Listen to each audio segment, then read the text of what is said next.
Have you ever been at the table and had scheduling issues or players just couldn't figure out what it was you wanted them to do? Was it because you had only like 2 or 3 players, maybe even just a standard recommended 4-player party at the table? Well, on this episode, I'm going to talk about how player groups of larger than 5 can really be an advantage for not only you as a dungeon master, but also for your players at the table. So stay tuned if you want to find out 5 reasons why you might want to consider running larger player groups.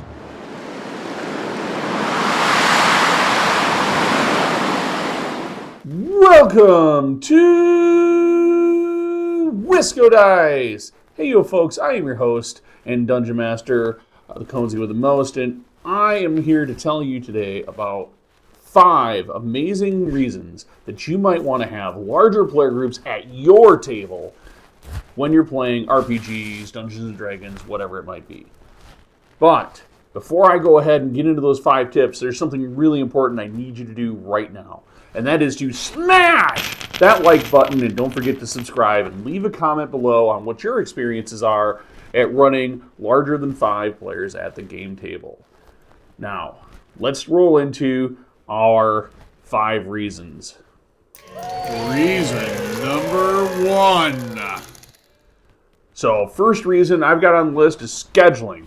So, I'm sure we've all been the number one reason why all RPG groups generally fail today in today's world is because lives get in the way of it and scheduling makes games fall apart. Really easy, especially when you have a smaller player group. You lose a player at the table and you have a 4-player group, all of a sudden you're at 3 players, you've lost 25% of your party efficiency, maybe you've lost a key role. All of that can really impact now we're into the rescheduling spiral. Well, when I have 5 or more players, I can survive as a dungeon master and as a player group. We can survive if 1 or 2 players is missing a group or missing a session, because it allows us the flexibility to be able to still play even if they're not there. Now, of course, when I hit key story arcs as a GM, I always make sure all of my players are there, and if that does require a little rescheduling, then yeah, we'll do that. But for like, oh hey, we're exploring this area today, and it's going to be mostly this with climax, but it's not a major, like we're not taking care of the major villain for this like tier of play or something like that, then that's a perfect time to just, okay, hey, we had 2 players miss. Sorry you had to miss. Hey, your characters are off talking to somebody in town or got out of bed late or whatever the case might be. Let's go. Reason number 2. Reason number 2 is that it gives me more diversity in the player groups. This is an advantage for both the players and the GM, believe it or not. What I mean here is that, like in your standard RPG groups, there's usually a tank and a healer and maybe a ranged combatant or maybe an arcane spellcaster if we're talking about D&D, or maybe there's a control character that wants to focus on controls capabilities, maybe a character that wants to control on direct damage, increasing their damage capabilities and damage output of the group, or classic video game terms, damage per second type of capabilities. So all of these kind of skill sets can matter. And then what oftentimes gets overshadowed in a lot of my D&D groups, if I'm playing with like 3 or 4 players, well, somebody has to play the cleric, or somebody has to play the tank, or somebody has to play the arcane spellcaster, or somebody has to play the explore rogue capabilities in there. Like, I didn't really want to play that. Well, with a 5 or more player group, what I can have is I have a lot of flexibility, so players can play more of what they want because there's more overlap in skill sets. So, oh hey, you want to play a ranger, but you want to play a arcane spellcaster, but you want to play a bard, but nobody wants to play the healer. Well, that's okay, because between the ranger and the bard, oh hey, and there's a paladin in the party. Between those 3, they kind of make up for that cleric skill set. So players have more options to be able to play the character classes they want and character capabilities, and then be able to mix and match some of those skills that are picked up from those individual classes to fill in where there might be a gap in skill sets in the group. The other advantage to it is that it gives me a lot of capability when I go back to scheduling. Like, if one or two players misses, we're still not out a major gap from a skill sets perspective because they've already built characters that have overlapping skill sets and are able to fill their primary skill sets as well within the group. It gives the players the ability to play more of the classes and the capabilities they want to play, and also, like I said, gives the group a better overall feel as when we're short players. Reason number 3. So reason number 3 is problem solving and creative problem solving. So situations are going to come up, puzzles are going to come up, different things are going to come up, and with more players at the table, there's more opportunity that one of them is going to dawn on the thing that you really want them to do without you as a GM having to give them extra leads. Now, of course, we don't want to stall larger groups. We don't want to stall the larger group into indecision, so you have to manage that as a GM. But as a player group, it gives you a lot of creativity in being able to solve problems. There's a reason why events like True Dungeon want 10-player parties, because when you get to a puzzle room and you have 12 minutes to solve that room as a 10-player group, the clock is ticking. So you have to, as a group, start solving it. And if you're a player like me, who maybe doesn't like puzzles or doesn't like sometimes the problem doesn't present itself in a way that you can solve it quickly, well, guess what? Somebody else is there at the table shooting ideas and helping you solve it. So you don't have to feel like, I'm the person that held us back in a 3-player party because I couldn't figure out the puzzle the GM had. Or the GM doesn't have to feel like, oh, hey, nobody could even come close to puzzling this piece out. Still happens, but it's much more rare when it comes to, like, say, puzzles or coming up with other creative solutions to how to deal with an encounter. Like, recently at a convention, I had players who had to deal with these sickly tigers, and instead of combat, which is kind of what the encounter is set up to do, or maybe stealthing around it, they actually leverage some creative problem solving to basically befriend the tigers and then sneak past them. So it was a really cool, clever way to solve it, and only something like one of the players came up with. Maybe that happens in a 3-player group, but maybe that player wasn't playing if it was a 3-player group, and now the whole group would have went straight into a combat situation. So just all sorts of creative ways that keep you on your toes as a GM of ways that players can solve things, because we know players are going to solve things 6 different ways and throw you off your game anyways.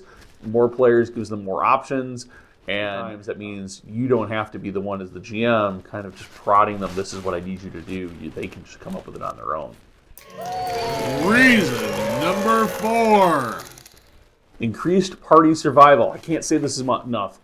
All of my groups that I run typically are 5 or more players, and this means that there is far more ability to stretch out damage across different party sources. So one of the things when I'm running behind the chair is I try to not necessarily just focus in on one player unless there's a story reason or a narrative reason to do that. But as I kind of monitor the situation, and if I hear my players are complaining about, hey, I'm getting a lot of damage or whatnot, I can have maybe in an encounter that I didn't mean to be so challenging, but it's turned into challenging. I can start distributing my attacks. Maybe my creatures will go, oh, hey, I've kind of got this guy dealt with, so I'm going to go start dealing. I'm going to push on and get past him to get to that juicy spellcaster, or I'm going to whatever. And hey, I granted an attack of opportunity, but I also am now starting to spread out the damage spread that's happening within the group, so that the party itself has a greater chance of surviving some of those lower key encounters. Reason number 5 is really important as well, because in having larger player groups, it means that I have more flexibility to have just amazing individual combats. And what I mean there is, yes, you have your run-of-the-mill kind of, oh, hey, there was a bunch of low-level, or maybe a bunch of just kind of general, like, this is the encounter that's going to get them to the place. Well, now that could be bigger. So let's say, for example, you have like a classic goblin raid on a town, or an undead raid on a town, whatever the case might be. This is your intro encounter maybe to the next quest. All of a sudden, there's skeletons or goblins or whatever all over the outskirts of this town area maybe, and then you have 5 or 6 players that are jetting around the town, maybe 1 or 2 in each little section, and then you have this big kind of combat that you're going bing, bing, bing, bing, bing around the table. What are you doing? What are you doing? What are you doing? Making people go fast, keeping the pressure on, having more goblins show up here or there around the town. Now all of a sudden this combat with a bunch of very easy, the party is easily defeating these, but they're also having to figure out how do I tactically get around the town to maximize our ability to keep things up. Okay, now, hey, the town's been saved, they rescued, but a couple buildings, they had to put up fires, whatever. Now they can go on to that next piece of adventure. And now when I get to that end combat with the necromancer or the goblin lord or whatever the case might be, where they're at that boss, I can set up a cool encounter where, again, I'm maximizing players around the map, keep letting them all have things, and I can increase maybe the difficulty of that boss or that character, and I can increase the number of foes that are in that combat, because as a GM, the number one thing that can happen, and you want to make sure when you're dealing with any group, whether it's small or large, is that almost always the players have more action efficiency than you as the GM do. So when I can make these encounters, these encounters like this more epic, I can focus in on doing things like having, maybe you have to get through several different challenges as part of this, or I can have multiple minor combatants with it, or I can have it a combat that's more raised over different levels, and you can say, oh, I can do this at a 2 or 3 player.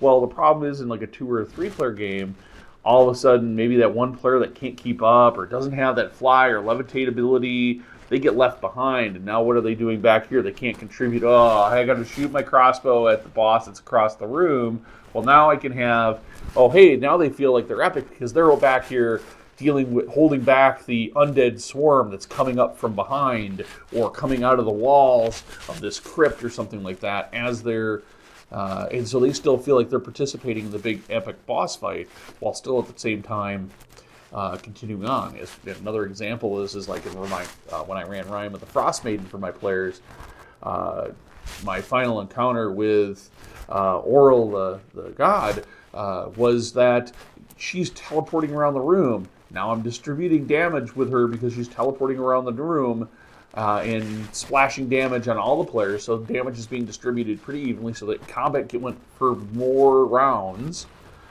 But also, she's spawning little guys here and there, which gives some of the players that are not necessarily engaged right now, maybe because she popped too far away with her teleport ability, they don't have to spend their entire turn necessarily moving across the room. Now they have something there that they can focus on and attack, while at the same time she's leveraging what she's doing over here, and players are taking damage. Like I said, big boss fights, so some players went down.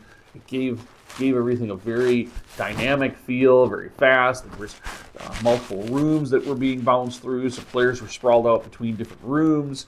The combat felt epic, it felt intense. It came down to one player's decision at the very end to whether it was basically going to be a TPK or not. It came down to a single D20 roll. What more can you ask for in a D&D game? That's what I'm talking about when you can have far more interesting, big, epic combats, particularly in boss fights, where you can leverage more of that. Where I couldn't do that if I had like a 3-player group, I couldn't leverage that much movement around the map because then all of a sudden I'm making the players too much, where 1 player or 2 players might not have been able to keep up moving around the map as I'm moving around, and it would have been lopsided to my capabilities. So it just increased the epicness of this fight and allowed all of the players to really get into it and get involved. All right, well, anyways, that is 5 amazing reasons why you might want to consider running with more than 5 players in your group. And if you're a player and you're like, I never really play with more than 2 or 3 players because I really like that intense role play and whatever, maybe you should take a second as a player also to check out groups that have 5 or more players. All right, until next time, that's my advice on this. If you'd like to find out about setting up your session 0, make sure you check out the link above. Otherwise, thanks so much for watching. And don't forget to Smash that like button and also subscribe to our channel. By the way, here's some other videos that we've done that we think you might be interested in. Till next time, keep rolling those dice.